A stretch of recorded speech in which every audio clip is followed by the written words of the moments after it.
Bienvenue au cours de bande dessinée présenté par les bibliothèques de la ville de Laval. Dans le cadre de ce cours, on va couvrir les techniques de base de comment construire des planches de BD et comment construire des bulles pour faire parler vos personnages. Et aussi, quelques pistes et comment dessiner les perspectives pour être mieux équipés pour vos prochains projets et mieux raconter vos histoires illustrées. Donc, pour commencer, on va vous montrer comment construire une planche. Une planche est un terme utilisé pour désigner la page. Elle joue souvent un rôle dans la structure de la narration et notamment dans son découpage en séquences. Le matériel qu'on va utiliser pour créer notre première planche, ça va être un crayon feutre pour l'ancrage, un crayon à mine pour les contours principaux et une règle à mesurer en centimètres. Alors, on va créer notre espace de travail, un rectangle principal, et vous allez voir que on va créer une marge de 1 cm de tous les côtés. Je l'ai déjà tracé pour bien illustrer nos points principaux. Donc, cette distance va être de 1 cm, 1 cm de tous les côtés. Et vous allez voir que la bande dessinée, elle porte très bien son nom. Elle est créée de plusieurs bandes. 1, 2, 3. 3 bandes pour pouvoir placer nos dessins. Vous allez voir également qu'il y a des séparations entre les bandes et cette section que vous voyez juste ici, ici et là, et ici, ici et là, sont les gouttières. Je sais que le nom n'est pas extrêmement poétique, mais c'est une distanciation entre les bandes pour commencer et les vignettes. Les vignettes sont, une fois qu'on sépare nos bandes, on crée des vignettes. Les gouttières doivent être de la même distance partout et, règle générale, ils sont d'une distance de 0,2 mm à 0,4 mm, tout dépendant de nos besoins. Assurez-vous que ces distances sont toujours les mêmes. Dans cet exemple, comme vous voyez, c'est peut-être une bande dessinée européenne ou d'Amérique du Nord où on va lire notre bande dessinée de gauche à droite. Très important de noter que dans d'autres pays, comme le Japon par exemple, pour les fameux mangas, ça va être une lecture de droite à gauche. Donc ça, c'est vraiment une variation que vous devez tenir compte, tout dépendant de la langue de votre bande dessinée. Maintenant, le retraçage s'avère extrêmement important et, règle générale, il est fait à l'encre noire. Et choisissez un crayon qui est quand même assez précis. Et une fois que le retraçage va être fait, vous allez voir qu'il y a des sections qu'on ne va pas reprendre quand on va faire nos bandes et nos vignettes. Donc, je vais vous retracer la première bande au complet pour vous montrer l'exemple. Et regardez ici, la section la gouttière ne va pas être prise en considération quand on va faire nos séparations. Donc vous allez voir ici, on a ignoré ces sections-là. Et on va faire, pour cet exemple, la première bande au complet. Voyez-vous? Voilà.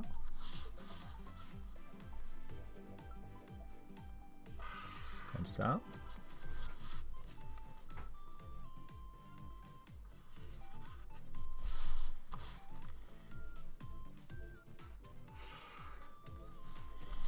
Et voilà. Donc, récapitulons. 1 cm de marge pour notre rectangle principal. Les vignettes créées séparées par des gouttières qui ont une distanciation de 0,2 à 0,4 mm. Et bien entendu, comme vous le savez, nos bandes vont être tous ancrées au crayon noir pour s'assurer qu'il y a une continuité dans la couleur. Et c'est là qu'on va pouvoir aller vers les autres étapes pour structurer nos prochains projets. J'espère que vous avez apprécié cet exemple. Le prochain exemple, on va commencer à vous illustrer et vous montrer les exemples des bulles.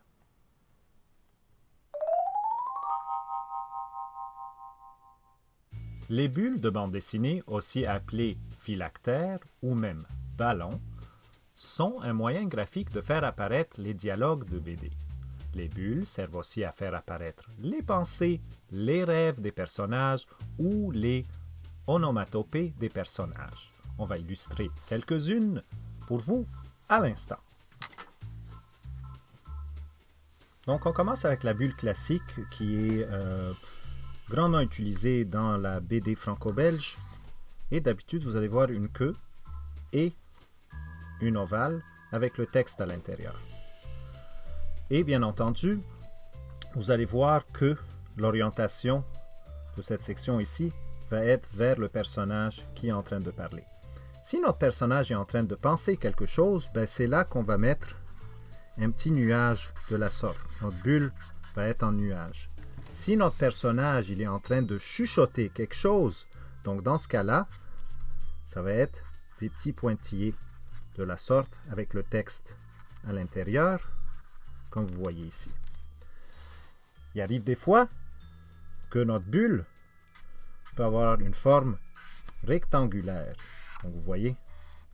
Et on doit s'assurer toujours qu'elle est assez grande pour accueillir le texte en question. Donc, dans quelques secondes, je vais vous montrer d'autres exemples qui sont aussi importants. Et je vous montre ça tout de suite. Donc, d'autres exemples de bulles que je vous montre, c'est un personnage qui exprime une certaine colère. On peut véhiculer ce genre d'émotion dans la bulle. Je vais vous montrer à l'instant comment on va faire ça. Donc, si cette personne, par exemple, elle s'adresse à un certain public et elle leur crie après, par exemple, donc vous allez voir que la bulle va ressembler un petit peu à ça.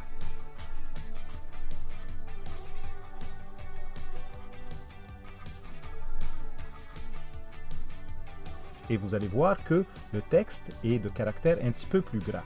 Et on peut montrer un petit peu des lignes de colère et d'émotion. Donc ça va vraiment accentuer le sentiment qu'on essaie de véhiculer. Par exemple ici, tout à fait le contraire, quelqu'un qui parle à son chat et il lui dit par exemple des petits mots d'amour, des petits mots tendres. Vous allez voir qu'on va faire la queue ici, comme on voit, pour situer notre bulle. On ne va pas nécessairement dessiner la bulle, on peut mettre tout simplement des fleurs et des cœurs dans le contour par exemple. Voyez-vous? Et là on peut dire salut. Dit salut à son chat par exemple. Donc ça c'est quand même un autre exemple qu'on peut montrer. Et des fois, on n'a même pas besoin de faire une bulle, on peut faire une ligne comme ça, puis par exemple, le chat qui ronronne par exemple. Donc ça, c'est des exemples assez courants que vous allez voir. Donc j'espère que vous allez utiliser ça dans vos prochains projets. Et dans quelques instants, on va commencer le monde de la perspective et vous montrer quelques exemples pour améliorer vos connaissances dans ce domaine.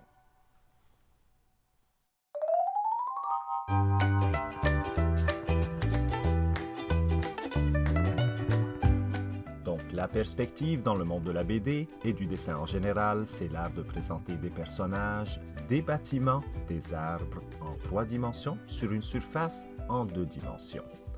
L'objectif premier de la perspective aussi, c'est de créer l'illusion de la profondeur comme on voit ici. On va illustrer comment s'y prendre et comment placer des éléments correctement aux bonnes dimensions.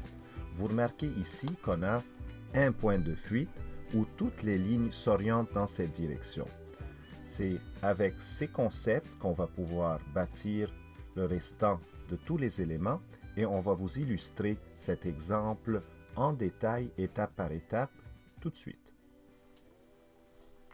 Donc sur votre planche, vous allez tracer un trait qui correspond à la ligne d'horizon à la hauteur de l'œil de l'observateur.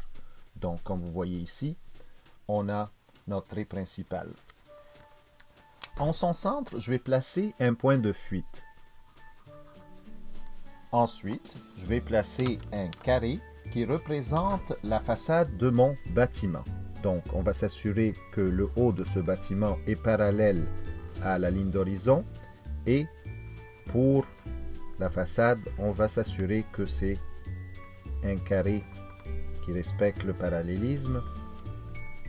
Et vous allez voir que des 4 côtés du carré et les 4 pointes principales, on va commencer à tracer nos points de fuite. De préférence avec une règle, pour s'assurer que c'est bien fait, et qui nous empêche de le faire à la mitaine également, sauf que on va voir que on veut vraiment quelque chose de relativement droit pour pouvoir bâtir là-dessus d'autres composantes. Et c'est de là qu'on a construit nos premiers points de fuite. Et n'oublions pas notre 4e point qui va être hachuré tout simplement pour indiquer qu'il est en arrière du carré. Et c'est très important de bien le dessiner également pour bien visualiser la chose. Maintenant, si on veut donner de la profondeur pour ce bâtiment en question, on va tout simplement choisir la profondeur en faisant une ligne parallèle à celle-ci. On va dire que notre bâtiment est long. Comme ça. Et ensuite, on descend perpendiculaire ici. On joint nos lignes. Et voilà, le tour est joué pour notre première bâtisse. Si vous voulez, on peut même tracer une rue, mais voyez-vous, ce qu'on va faire, c'est qu'on va faire une autre façade ici, encore une fois en suivant les mêmes principes. Et cette fois-ci, on va faire un bâtiment un petit peu plus haut. Comme vous voyez, on s'assure que le parallélisme est respecté. Même système encore une fois. On va prendre notre crayon à mine et on va relier tous les points du carré vers le point de fuite. Encore une fois, vous avez bien deviné, cette ligne-là va être hachurée de la sorte. Et voilà.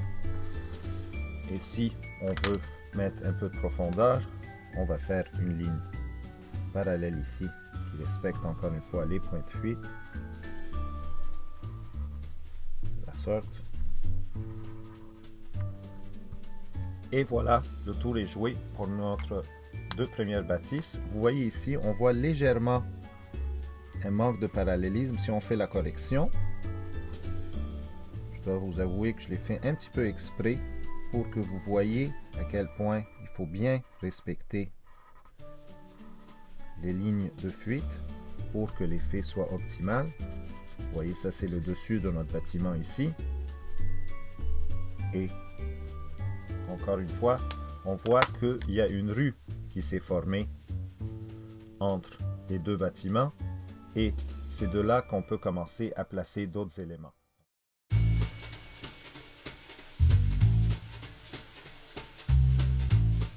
Donc, pour notre prochain exemple, on va vous montrer comment tracer des arbres dans le monde de la perspective. Donc, on va avoir notre ligne d'horizon tout simplement au centre. Et on va faire, par exprès cette fois-ci, de mettre le point de fuite légèrement à droite, pas nécessairement au centre comme la dernière fois. Et là, on peut commencer à placer notre premier arbre et s'assurer que l'arête ou le tronc de l'arbre, si on veut l'appeler de la sorte, bien entendu, ça va être perpendiculaire à cette ligne d'horizon. Donc, on va faire un arbre quand même assez grand, voyez-vous, qui dépasse même la ligne d'horizon. Donc, on peut aller tout de suite avec la bonne couleur, pourquoi pas. Et vous voyez, on va faire le feuillage, comme vous voyez. Et ici, c'est là qu'on va relier le dessus de l'arbre au point de fuite et le tronc de l'arbre également directement relié au point de fuite. Et c'est là qu'on va pouvoir situer les autres arbres. Il faut tout simplement respecter maintenant le parallélisme. Donc, vous allez voir que on veut avoir un autre arbre ici, un autre là. Encore une fois, s'assurer que c'est bien parallèle. Encore un là. Donc, vous voyez, on voit ici, une fois qu'on va positionner le feuillage, comment on a bien réussi notre perspective. Vraiment d'une facilité assez directe. Et Tout ce qui est au-dessus du point d'horizon doit encore une fois être lié au point de fuite. Très important de suivre ce genre de méthodologie pour bien réussir nos proportions et notre perspective. Maintenant, de l'autre côté, faisons le même exercice, pourquoi pas, juste pour situer la rue, et on va voir que on va avoir tout simplement un autre arbre ici, encore une fois, et qui dépasse à son tour la ligne d'horizon.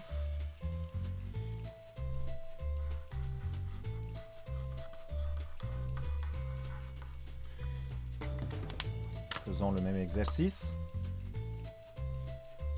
Le bas du tronc, le dessus de l'arbre, et vous voyez encore une fois, en respectant le parallélisme, comment ça va fonctionner. Je peux mettre autant que je veux, tout dépendant de mes besoins.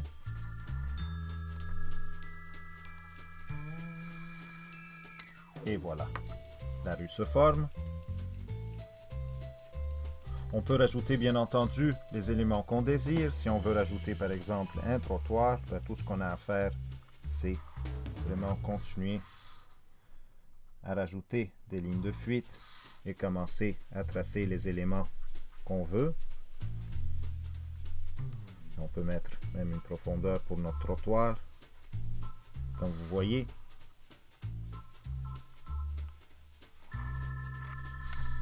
Et voilà. Et ainsi de suite. Tant que vous avez des éléments à placer, vous pouvez suivre le même concept et s'assurer qu'ils sont tous reliés au point de fuite à la fin. Donc j'espère que vous avez vraiment assimilé ces connaissances de base. Assurez-vous qu'avec beaucoup de pratique, vous allez arriver à vos fins et vous allez avoir vraiment une technique optimale pour mieux construire vos planches de bande dessinée dans le futur. Donc merci beaucoup d'avoir participé au cours d'aujourd'hui. On remercie infiniment les bibliothèques de la ville de Laval. N'oubliez pas d'aimer et partager la chaîne YouTube des bibliothèques afin de pouvoir suivre nos prochains cours. Merci et au plaisir de vous revoir.